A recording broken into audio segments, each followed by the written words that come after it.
আউযুবিল্লাহি মিনাশ শাইতানির রাজিম। বিসমিল্লাহির রহমানির রহিম।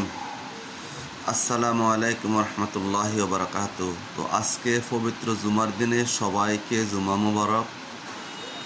আশা করি ইনশাআল্লাহ আমরা সবাই ভালো আছি। আল্লাহর কাছে প্রার্থনা করি আল্লাহ আমাদের সবাইকে ভালো রাখুক। বিশেষ করে যারা ডেস্টিনি ফ্যামিলির সাথে সংযুক্ত বিনিয়োগকারী আছেন, সবাইকে বলবো সঠিক তথ্য পাইতে, সঠিক খোঁজ খবরগুলো পাইতে, সঠিক যোগাযোগ করতে, সঠিক যোগাযোগের মাধ্যম আমার এই চ্যানেলটা আপনারা সাবস্ক্রাইব করে সাথে থাকবেন। এবং আমার এখানে নাম্বারও দেওয়া আছে। ইনশাআল্লাহ যখনই কোনো খোঁজ খবর আসবে তখনই আপনাদেরকে সঠিক নিউজটা দেওয়া হবে। এই পর্যন্ত আমাদের সর্বশেষ নিউজ, আমাদের টি প্লান্টেশনের মামলার সর্বশেষ পর্যায়ে এখনও সাক্ষীর জেরা নেওয়া হয়েছে।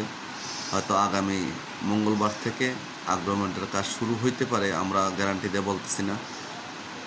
তার মাঝেও আমাদের আরও অনেকগুলো কাজও চলছে, বিভিন্ন কাজ স্যারকে মুক্ত করার জন্য, সেগুলো ইনশাল্লাহ চলমান। সবার সাথে গুরুত্বপূর্ণ কথা যেটা, সবার আগে গুরুত্বপূর্ণ কথা যেটা, আপনারা সবাই জানেন স্যার তো ইনশাল্লাহ সচেতন মানুষ, বুদ্ধিমান মানুষ, জ্ঞানী মানুষ। স্যারও যাই চেষ্টাটা কম করতেছে বাইর হওয়ার জন্য, সেটা কিন্তু না।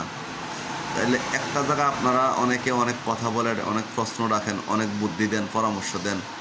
তার চাইতেও বেশি রফিকুল আমিন ভিতরে বসেও বুদ্ধি খাটাইতেছে, চেষ্টা করতেছে, কিন্তু আল্লাহর হুকুম তো হচ্ছে না। তো স্যারের জন্য দোয়া চাই, আমার জন্য একটু দোয়া করবেন। আমার গত কিছুদিন যাবৎ শরীরটা তেমন ভালো না, অনেকটাই অসুস্থ। হয়তোবা চলমান কাজগুলো চালিয়ে যাচ্ছি, আপনাদের দোয়ায় আল্লাহর রহমতে পারতেছি, কিন্তু আমার চেহারা বা আমার কথাবার্তায় আপনারা বুঝতে পারবেন যে না, সুলন ভাই একটু অসুস্থতায় লাগতেছে। তো এগুলা মানুষের মাঝে মধ্যে হয়। কেন হয়? মানুষের বিভিন্ন শারীরিক বিভিন্ন কারণে অকারণে এগুলো হয়। আর এটা বিশেষ করে অসুস্থতাটা আমি মনে করি আল্লাহর অসম্ভব রহমত।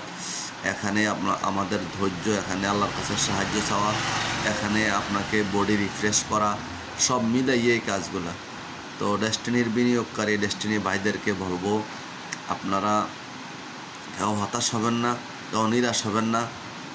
আপনারা আমরা অনেকে এখনও অনুমানও করতে পারি না আমরা যে কত বড় একটা সংস্থার সাথে, কত বড় একটা বিষয়ের সাথে আমরা জড়িত হয়ে গেছি, না জানে না বুঝিয়ে। কিন্তু এখন যারা কাছ থেকে ধার থেকে দেখতেছে তারা বুঝতেছে ডেস্টিনি একটা মহাসমুদ্র। 37টা প্রতিষ্ঠান নিয়ে একটা ডেস্টিনি গ্রুপ। হ্যাঁ, রফিকুল আমিনের প্ল্যান পরিকল্পনা 2000 সালের থেকে আজকে 24 সাল, 24 বছর আগে উনি কী চিন্তা করছে, 24 বছর পরে এসে এখন মানুষ এগুলো চিন্তা করা শুরু করছে। তো সব মিলে আসলে অনেক বিশাল একটা বিষয়, যে বিষয়টাকে আমাদেরকে আল্লাহ তৈরি করতে, আমরা যেরকম আশা করছি, স্যার যেরকম আশা করছে অনেক বৃহৎ, অনেক বড়, ঠিক আমাদেরকে আল্লাহ তৈরি করতে এইভাবে যাচাই বাছাই করে আমাদেরকে তৈরি করতেছে। তো আমাদের ভিতরেও কিছু বিভ্রান্তমূলক মানুষ আছে, আপনারা তাদের কথা বিভ্রান্ত হওয়ার কোনো দরকার নাই, বেশি কথা শোনারও দরকার নাই, বেশি কথা বলারও দরকার নাই। শুধু বলবেন যে আপনি যে কথাটা বলছেন এটার সাথে স্যারে জড়িত আছে কিনা, স্যারে জানে কিনা, স্যারের অনুমতি আছে কিনা। উত্তরের পরে আপনি সিদ্ধান্ত নেবেন কি করবেন, সেটার জন্য আমার কোনো বলার দরকার নেই। আমি রফিকুল আমিনের সাথে আছি, রফিকুল আমিনের সাথে থাকবো। আমি বলছি আজ থেকে 12 বছর আগে যে রফিকুল আমিন যখন জেলে ঢুকছে তখনই সিদ্ধান্ত নিয়েছি যে আমি যদি একজন মানুষের সর্বশেষ পর্যন্ত রফিকুল আমিনের জন্য বসে থাকা লাগে আর থাকি, তো সে একজন যদি থাকে সেটা থাকবো আমি। তো এটা যে 12 বছর লম্বা হবে আমি তখনও জানতাম না, এটা যে আরও কত লম্বা এটা আমি এখনও জানি না। তবে সব মিলাইয়া আমরা যেটা হিসাব করতেছি, ইনশাল্লাহ আমরা একেবারে মুক্তির দ্বার প্রান্তে চলে আসছি। সব কিছুরই শেষ আছে, আল্লাহর কাছে সাহায্য চাই, আপনারাও চাইবেন। আজকে পবিত্র দিনে, এই জুমার দিনে সবাইকে জুমা মুবারক জানাইছি। এবং সবাই জুমার নামাজের সময় যারা নামাজ পড়বেন, নামাজে যাবেন, অথবা যেখানে থাকেন, যে অবস্থায় থাকেন, একটা পবিত্র দিন, একটা দামি দিন আল্লাহর ঘোষণাকৃত, সেই দিনে আমরা সবার কাছে আল্লাহর কাছে সাহায্য চাইব, সবাই আল্লাহর কাছে সাহায্য চাইব। আল্লাহ, তুমি চাইলে সব কিছুই পারো। তুমি বাপ ছাড়াও সন্তান দিতে পারো, তুমি মা ছাড়াও সন্তান দিতে পারো, তুমি কিছু ছাড়াও সন্তান দিতে পারো, তুমি কাঠের মুক্তিকেও জীবন দিতে পারো, তুমি পাথরের মুক্তিকেও জীবন দিতে পারো। কারণ এরকম তো ঘটনা আছে, কাঠের মুক্তিও কথা বলে, পাথরের মুক্তিও কথা বলে, নবী ওলিদের সাথে বলছে তো, তাইলে পারে না আল্লাহ জীবন দিতে পারে। সুতরাং আমরা আল্লাহর কাছে সাহায্য চাইব। আল্লাহ যেহেতু মুক্ত করতে পারে, আমাদেরকে যেন আল্লাহ মুক্ত করে দেয়।